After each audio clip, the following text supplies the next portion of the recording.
Hello guys, welcome to my channel. ಎಲ್ಲರೂ ಹೇಗಿದ್ದೀರಾ? ಎಲ್ಲರೂ ಚೆನ್ನಾಗಿದ್ದೀರಾ ಅಂತ. ಸೊ ನಾನು ಕೂಡ ತುಂಬಾ ಚೆನ್ನಾಗಿದ್ದೀನಿ. ಈಗ ನೀವು ನೋಡ್ತಾ ಇರೋದು ಬಂದು ಶಿವರಾತ್ರಿ ವ್ಲಾಗ್ ಆಗಿರುತ್ತೆ.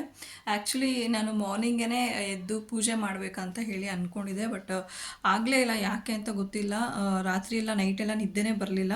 ಸೊ ಆದ್ದರಿಂದ ನಾನು ಟಿಫನ್ ಮಾಡಿ ಮಲಗಿಬಿಟ್ಟೆ. ನನ್ನ ಕೈಯಲ್ಲಿ ಏನೂ ಕೆಲಸ ಮಾಡೋಕ್ಕಾಗಲಿಲ್ಲ. ಸೊ ಈಗ ಸಂಜೆ ಎದ್ದು ಪೂಜೆ ಮಾಡ್ಕೊಳ್ಳೋಣ ಅಂಥೇಳಿ ಈಗ ಕೆಲಸನ ಸ್ಟಾರ್ಟ್ ಮಾಡ್ಕೊಂಡಿದ್ದೀನಿ. ಸೊ ಆ ವ್ಲಾಗ್ನ ಇಲ್ಲಿ ಅಪ್ಲೋಡ್ ಮಾಡ್ತಾ ಇದ್ದೀನಿ.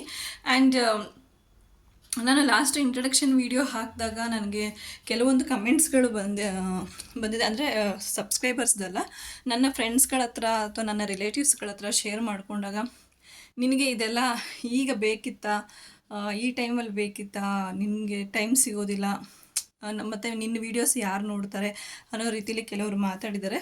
ಸೊ ಅದ್ರ ಬಗ್ಗೆ ಕೂಡ ನಾನು ನಿಮ್ಮ ಜೊತೆ ಶೇರ್ ಮಾಡ್ಕೊಳ್ಬೇಕಂತ ಅಂದ್ಕೊಳ್ತಾ ಇದ್ದೀನಿ. ನಾನು ಯಾಕೆ ಈ ಟೈಮಲ್ಲಿ ನಾನು ಚಾನೆಲ್ನ ಕ್ರಿಯೇಟ್ ಮಾಡಿದ್ದೀನಿ. ಇನ್ನೊಂದು ವಾರ 15 ದಿವಸ ಇದೆ ನನ್ನ ಡೆಲಿವರಿಗೆ. ಈಗ ಯಾಕೆ ಚಾನೆಲ್ನ ಕ್ರಿಯೇಟ್ ಮಾಡಿದೆ, ಯಾಕೆ ನನಗೆ ಚಾನೆಲ್ನ ಕ್ರಿಯೇಟ್ ಮಾಡೋ ಮನಸ್ಸಾಗಿದೆ ಅಂಥೇಳಿ ನಾನು ನಿಮ್ಮ ಜೊತೆ ಶೇರ್ ಮಾಡ್ಕೊಳ್ತಾ ಇದ್ದೀನಿ. ವಿಡಿಯೋನ ವಾಚ್ ಮಾಡಿ ನಿಮ್ಗೇನಾದರೂ ಇಷ್ಟ ಆದರೆ ಲೈಕ್ ಮಾಡಿ, ಶೇರ್ ಮಾಡಿ, ಹಾಗೆ ಸಬ್ಸ್ಕ್ರೈಬ್ ಕೂಡ ಮಾಡ್ಕೊಳ್ಳಿ. ಸೊ ಬನ್ನಿ ಬ್ಲಾಗ್ನ ಸ್ಟಾರ್ಟ್ ಮಾಡೋಣ. ಫ್ರೆಂಡ್ಸ್, ನಾನು ಆಗಲೇ ಹೇಳಿದಾಗೆ ಇದು ಒಂದು ವೆರಿ ಸಿಂಪಲ್ ವ್ಲಾಗ್ ಆಗಿರುತ್ತೆ. ನಿಮ್ಮ ಹತ್ರ ಒಂದು ವಿಷಯನ ಶೇರ್ ಮಾಡ್ಕೊಳ್ಬೇಕು ಅಷ್ಟೇ. ಹೆಚ್ಚಾಗಿ ನಾನು ವಿಡಿಯೋನ ಮಾಡ್ಕೊಂಡಿಲ್ಲ, ಯಾಕಂದರೆ ಎದ್ದು ಕೂರೋದು ಎಲ್ಲ ತುಂಬ ಕಷ್ಟ ಆಗಿದೆ 9 ಮಂತ್ಸ್ಗೆ ಬಿದ್ದ. ಸೊ ಆದ್ದರಿಂದ ಪ್ಲೀಸ್ ಫುಲ್ ವಿಡಿಯೋನ ನೋಡಿ. ನಾನು ಲಾಸ್ಟ್ ನನ್ನ ಇಂಟ್ರಡಕ್ಷನ್ ವಿಡಿಯೋನ ಹಾಕಿದ್ದೆ. ಸೊ ನನ್ನ ಚಾನೆಲ್ ಲಿಂಕ್ನ ನನ್ನ ಫ್ರೆಂಡ್ಸ್ಗೆ, ಫ್ಯಾಮಿಲಿಗೂ ಸಹ ಕಳಿಸಿದ್ದೆ. ಒಬ್ಬರು ಕೂಡ ಸಬ್ಸ್ಕ್ರೈಬ್ ಮಾಡ್ಕೊಳ್ಳಿಲ್ಲ, ಅದು ಬೇರೆಯೇ ವಿಷಯ. ಆದರೆ ನಿನಗೆ ಇವೆಲ್ಲ ಬೇಕಾ, ಅದು ಈ ಟೈಮಲ್ಲಿ ಬೇಕಿತ್ತಾ ಅನ್ನೋ ರೀತಿ ಮಾತಾಡಿದ್ದಾರೆ. ಕೆಲವ್ರಿಗೆ ನನ್ನ ಮೇಲೆ ಕನ್ಸರ್ನ್ ಇರ್ಬೋದು, ಡೆಲಿವರಿ ನಿಯರ್ ಇಟ್ಕೊಂಡು ಈಗ ಯಾಕೆ ಇಷ್ಟು ಕಷ್ಟ ಅಂತ. ಆದರೆ ಇನ್ನಷ್ಟು ಜನ ಇದ್ದಾರೆ, ಮಾಡೋಕ್ಕೆ ಕೆಲಸ ಇಲ್ಲ, ನಿನ್ನ ವೀಡಿಯೋನ ಯಾರು ನೋಡ್ತಾರೆ, ಈಗ ಯೂಟ್ಯೂಬಲ್ಲಿ ಕಾಂಪಿಟೇಷನ್ ಜಾಸ್ತಿ ಆಗಿದೆ ಅಂತೆಲ್ಲ ಮಾತಾಡಿದ್ದಾರೆ. ಎಸ್, ಹೌದು, ಇಲ್ಲ ಅಂತ ನಾನು ಹೇಳಲ್ಲ. ಆದರೆ ಟ್ರೈ ಮಾಡೋದ್ರಲ್ಲಿ ತಪ್ಪೇನಿದೆ. ನಾನು ಈ ಟೈಮಲ್ಲಿ ಯಾಕೆ ಚಾನೆಲ್ನ ಕ್ರಿಯೇಟ್ ಮಾಡಿದೆ ಅಂತಂದರೆ, ನಾನು ಇಂಡಿಪೆಂಡೆಂಟ್ ಆಗಬೇಕು. ಅಫ್ಕೋರ್ಸ್ ಎಲ್ಲರೂ ಮಾಡೋದು ದುಡ್ಡುಗೋಸ್ಕರನೇ, ನಾನು ಮಾಡೋದು ಅದಕ್ಕೋಸ್ಕರನೇ. ಗಂಡ ಎಷ್ಟೇ ಸಂಪಾದನೆ ಮಾಡ್ಬೋದು, ಲಕ್ಷಗಟ್ಟಲೆ ಸಂಪಾದನೆ ಮಾಡ್ಬೋದು. ಅವರನ್ನು ನಾವು ದುಡ್ಡು ಕೇಳುವಾಗ ಅವರು ಯಾಕೆ ಏನು ಅಂತ ಕೇಳದೆ ನಮಗೆ ದುಡ್ಡಂತೂ ಕೊಡೋದಿಲ್ಲ, ಹೌದಾ? ಇದು ಎಲ್ಲ ಹೆಣ್ಮಕ್ಳಿಗೂ ಇದು ಎಕ್ಸ್ಪೀರಿಯೆನ್ಸ್ ಆಗಿರುತ್ತೆ. ಕೆಲವೊಂದು ಸರಿ ಒಂದು ಇಷ್ಟಪಟ್ಟಂಥ ತಿಂಡಿ ತಿನ್ನಬೇಕು ಅಂತಂದರೆ ಅದಕ್ಕೆ ನಾವು ಒಂದು 2 ವಾರನೇ ವೆಯ್ಟ್ ಮಾಡಬೇಕಾಗಿರುತ್ತೆ. ಒಂದು ಕುರ್ತಾ ತೊಗೊಂಡಿರ್ತೀವಿ ಅಂತಂದರೆ ಅದಕ್ಕೆ ಮ್ಯಾಚಿಂಗ್ ಪ್ಯಾಂಟ್ ತೊಗೊಳೋದಕ್ಕೆ ಮತ್ತೆ ನೆಕ್ಸ್ಟ್ ಮಂತ್ವರೆಗೂ ವೆಯ್ಟ್ ಮಾಡಬೇಕಾಗತ್ತೆ. ಇಲ್ಲಾಂದರೆ ಎಷ್ಟೋ ಸರಿ ಯಾವುದೋ ಕುರ್ತಾಗೆ ಯಾವುದೋ ಪ್ಯಾಂಟನ್ನು ಅಡ್ಜಸ್ಟ್ ಮಾಡಿ ಹಾಕ್ಕೊಂಡಿದ್ದು ಇದೆ. ನನಗೆ ಆ ಎಕ್ಸ್ಪೀರಿಯೆನ್ಸ್ ಕೂಡ ಆಗಿದೆ.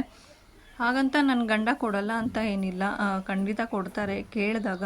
ಬಟ್ ತಕ್ಷಣಕ್ಕೆ ಯಾಕೆ ಏನು ಅನ್ನೋ ಪ್ರಶ್ನೆ ಬಂದೇ ಬರುತ್ತೆ. ಸೊ ಈ ಥರ ಪ್ರಶ್ನೆ ಬಂದಾಗ ನನಗೂ ಅನಿಸುತ್ತೆ, ಈಗ ಅವ್ರಿಗೇನು ಬೇಕೋ ಅವ್ರು ಅದನ್ನು ಈಸಿಯಾಗಿ ತೊಗೊಳ್ತಾರೆ. ಅದು ಎಷ್ಟೇ ಕಾಸ್ಟ್ಲಿ ಆಗಿರ್ಬೋದು, ಏನೇ ಆಗಿರ್ಬೋದು ತೊಗೊಳ್ತಾರೆ.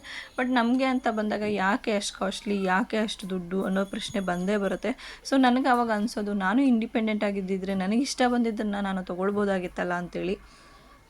ಅದು ಒಂದು ಕಡೆ ರೀಸನ್. ಆದರೆ ಈಗ ನನ್ನ ಬಾಣಂತನಕ್ಕೆ ನಾನು ನನ್ನ ತಾಯಿ ಮನೆಗೆ ಹೋಗಬೇಕಾಗಿ ಬರುತ್ತೆ. ನನ್ನ ತಾಯಿಗೆ ನಾವು ಇಬ್ಬರು ಹೆಣ್ಮಕ್ಳು. ನನ್ನ ತಾಯಿ ಸಿಂಗಲ್ ಪೇರೆಂಟು ಬಿಫೋರ್ 25 ಇಯರ್ಸಿಂದ. ಅವ್ರಿಗೆ ಒಂದು BP ಟ್ಯಾಬ್ಲೆಟ್ ಕೊಡಿಸ್ಬೇಕಂದ್ರೂ ನಾನು ನನ್ನ ಗಂಡನ ಕೇಳಬೇಕಾಗಿದೆ. ಒಂದು kg ಆ್ಯಪಲ್ಲು, ಒಂದು ಪಪ್ಪಾಯ ತೊಗೊಂಡು ಹೋಗ್ಬೇಕಂತಂದ್ರೂ, ಒಂದು 40 ರೂಪಾಯಿ ತೊಗೊಂಡು ಹೋಗ್ಬೇಕಂತಂದ್ರೂ ನಾನು ನನ್ನ ಗಂಡನ ಕೇಳಬೇಕಾಗಿದೆ. ಸೊ ಈ ಥರ ಎಲ್ಲ ಆದಾಗ ನನ್ನ ಮನಸ್ಸಿಗೂ ತುಂಬಾ ಬೇಜಾರಾಗುತ್ತೆ. ನಾನು ಸಂಪಾದನೆ ಮಾಡಿಲ್ಲದೆ ಇರೋವಳಲ್ಲ, ನಾನು ಸಂಪಾದನೆ ಮಾಡಿದ್ದೀನಿ ಇಲ್ಲಿವರೆಗೂ. ನಾನು ಈಗ ಪ್ರೆಗ್ನೆನ್ಸಿ ಆಗೋಕ್ಕೆ ಮುಂಚೆನೂ ಸಹ ನಾನು ಕೆಲಸಕ್ಕೆ ಹೋಗ್ತಿದ್ದೆ, ಈಗ ಕೆಲಸನ ಬಿಟ್ಟಿದ್ದೀನಿ ಅಷ್ಟೇ.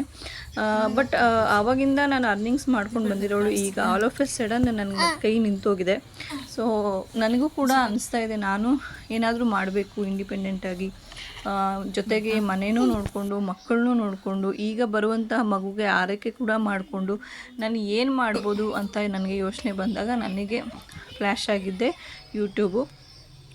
ಯೂಟ್ಯೂಬಲ್ಲಿ ಸಕ್ಸಸ್ ಕಾಣೋದು ಅಷ್ಟು ಈಸಿ ಅಲ್ಲ ಅನ್ನೋದು ನನಗೆ ಚೆನ್ನಾಗಿ ಗೊತ್ತಿದೆ. ಯೂಟ್ಯೂಬಲ್ಲಿ 1 ಇಯರ್ ಆದರೂ ಕೂಡ ನಾವು ಸಕ್ಸಸ್ ಕಾಣಲ್ಲ. ನಾವು 1 ಇಯರ್ ಆದಮೇಲೂ ಕೂಡ ನಮಗೆ ಅಂಥ ಅರ್ನಿಂಗ್ಸ್ ಏನೂ ಬರೋದಿಲ್ಲ. ಬಟ್ ಪ್ರಯತ್ನ ಪಡೋದ್ರಲ್ಲಿ ತಪ್ಪೇನಿದೆ, ಹೇಳಲಿಕ್ಕಾಗಲ್ಲ. ನಾನು ಇವಾಗ 0ಇಂದ ಸ್ಟಾರ್ಟ್ ಮಾಡಿದ್ದೀನಿ. ಆ್ಯಕ್ಚುಲಿ ಯೂಟ್ಯೂಬ್ ಚಾನಲ್ ಏನೋ ಓಪನ್ ಮಾಡಿದ್ದೀನಿ, ಬಟ್ ನನಗೆ ಏನು ಮಾಡಬೇಕು, ಯಾವ ಥರ ಮಾತಾಡಬೇಕು, ಯಾವ ರೀತಿ ವೀಡಿಯೋಸ್ನ ಮಾಡ್ಕೊಳ್ಬೇಕು, ಟ್ರೈಪಾಡ್ನ ಯಾವ ರೀತಿ ಯೂಸ್ ಮಾಡಬೇಕು, ಖಂಡಿತ ನನಗೆ ಇನ್ನೂ ಏನೂ ಗೊತ್ತಿಲ್ಲ. ನಾನೊಂದು ವೈಟ್ ಪೇಪರ್ ಅಷ್ಟೇ ಇವಾಗ ಇನ್ನು ಕಲಿಬೇಕಾಗಿದೆ. ಕಲಿತು ನಾನು ವೀಡಿಯೋಸ್ನ ಹಾಕಬೇಕಾಗಿದೆ. ಸೊ ಆ ವೀಡಿಯೋಸ್ನ ಹಾಕಿದಾಗ ಎಷ್ಟು ಜನಕ್ಕೆ ಅದು ರೀಚ್ ಆಗುತ್ತೆ, ಎಷ್ಟು ಜನ ಇಷ್ಟಪಡ್ತಾರೆ ಅನ್ನೋದು ಕೂಡ ನಾನು ನೋಡಬೇಕಾಗಿದೆ. ಸೊ ಇಷ್ಟೆಲ್ಲ ಪ್ರೋಸೆಸ್ಸಲ್ಲಿದೆ. ಬಟ್ ನನಗೆ ನಾನೊಂದು ಮೈಂಡಲ್ಲಿ ಫಿಕ್ಸ್ ಆಗಿರೋದೇನೆಂದರೆ, ನಾನು ಕೂಡ ಇಂಡಿಪೆಂಡೆಂಟ್ ಆಗಬೇಕು, ಏನಾದರೂ ಮಾಡಬೇಕು. ಇನ್ನು ನಾನು ಫ್ಯೂಚರಲ್ಲಿ ಕೆಲಸಕ್ಕೆ ಹೋಗೋದು ತುಂಬಾ ಕಷ್ಟ ಇದೆ.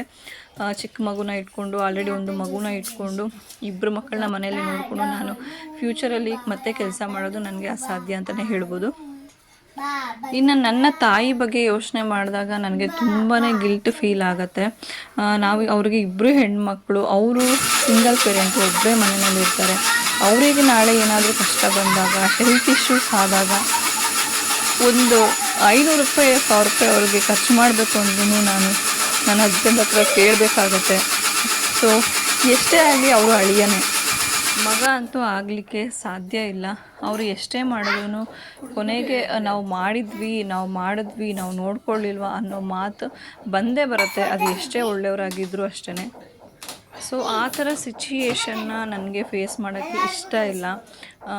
ಒಂದು ದುಡ್ಡಿನ ವಿಷಯ ಅಂತ ಬಂದಾಗ ನಾನು ತುಂಬಾ ಸ್ವಾಭಿಮಾನಿ. ಈಗಲೂ ಅಷ್ಟೇ ನನ್ನ ಗಂಡ ಸಂಪಾದನೆ ಮಾಡಲ್ಲ ಅಂತ ಏನಿಲ್ಲ, ಸಂಪಾದನೆ ಮಾಡ್ತಾರೆ. ನಾನು ಸರಿ ಅವ್ರನ್ನ ದುಡ್ಡು ಕೇಳೋದಕ್ಕೆ ನಾನೇ ಹಿಂಜರಿತೀನಿ. ಕೆಲವೊಂದು ಸರಿ ಯೋಚನೆ ಮಾಡ್ತೀನಿ, ಯಾಕೆ ನಾನು ಅವ್ರನ್ನ ಮದುವೆ ಆಗಿದ್ದೀನಿ, ನಾನು ಅವ್ರ ಹೆಂಡತಿ, ನನಗೆ ಅವ್ರನ್ನ ಕೇಳೋ ರೈಟ್ಸ್ ಇದೆ ಅಂತ ಹೇಳಿ ಅಂದ್ಕೊಳ್ತೀನಿ. ಬಟ್ ಆದರೂ ನನ್ನ ಸ್ವಾಭಿಮಾನ ಅದಕ್ಕೆ ಒಪ್ಪೋದಿಲ್ಲ.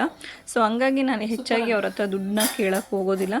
ನಾನು ಈಗ ಬಯಸ್ತಿರೋದು ಅಷ್ಟೇ, ನನ್ನ ಖರ್ಚಿಗೆ ನಾನೇನಾದರೂ ಮಾಡ್ಕೊಳ್ಬೇಕು ಅನ್ನೋದಷ್ಟೇ ಈಗ ಸದ್ಯಕ್ಕೆ ಮೈಂಡ್ ಸೆಟ್ಟಲ್ಲಿರೋದು. ನನ್ನ ಖರ್ಚಿಗೆ, ನನ್ನ ತಾಯಿಯ ಖರ್ಚಿಗೆ, ಅವರಿಗೆ ಅಟ್ಲೀಸ್ಟ್ ನಾನು ಹೋದಾಗ ಒಂದು ಫ್ರೂಟ್ಸ್ ತೊಗೊಂಡೋಗೋದು, ಅಥವಾ ಅವರಿಗೆ ಒಂದು ಮೆಡಿಸಿನಲ್ಲಿ ಹೆಲ್ಪ್ ಮಾಡೋದು, ಅಥವಾ ಅವ್ರಿಗೆ ಹೆಲ್ತ್ ಪ್ರಾಬ್ಲಮ್ ಆದಾಗ ಒಂದು ಹಾಸ್ಪಿಟಲ್ಗೆ ತೋರಿಸೋದು, ಅವರಿಗೆ ಕಷ್ಟ ಅಂತ ಬಂದಾಗ ಅವರಿಗೆ ಒಂದು ಗ್ರಾಸರೀಸ್ ಕೊಡಿಸೋದು. ಸೊ ಈ ಥರ ಚಿಕ್ಕ ಪುಟ್ಟ ವಿಷಯದಲ್ಲಿ ಅವ್ರಿಗೆ ಹೆಲ್ಪ್ ಮಾಡಬೇಕಂತ ಅಂದ್ಕೊಳ್ತಾ ಇದ್ದೀನಿ ಹೊರತು ದೊಡ್ಡ ಮಟ್ಟದಲ್ಲಂತೂ ಖಂಡಿತ ಇಲ್ಲ. ಸೊ ಇಷ್ಟೇ ಕಾರಣ, ಇಂಥ ಒಂದು ಕ್ರೂಚಿಯಲ್ ಟೈಮಲ್ಲೂ ಕೂಡ ನಾನು ಒಂದು ಚಾನಲ್ನ ಓಪನ್ ಮಾಡಲಿಕ್ಕೆ ಇದೊಂದೇ ರೀಸನ್ನು. ಇದ್ರ ಬಗ್ಗೆ ಹೇಳ್ತಾ ಹೋದರೆ ನನಗೆ ಇನ್ನೂ ದೊಡ್ಡ ವ್ಲಾಗ್ ಆಗೋಗ್ಬಿಡುತ್ತೆ.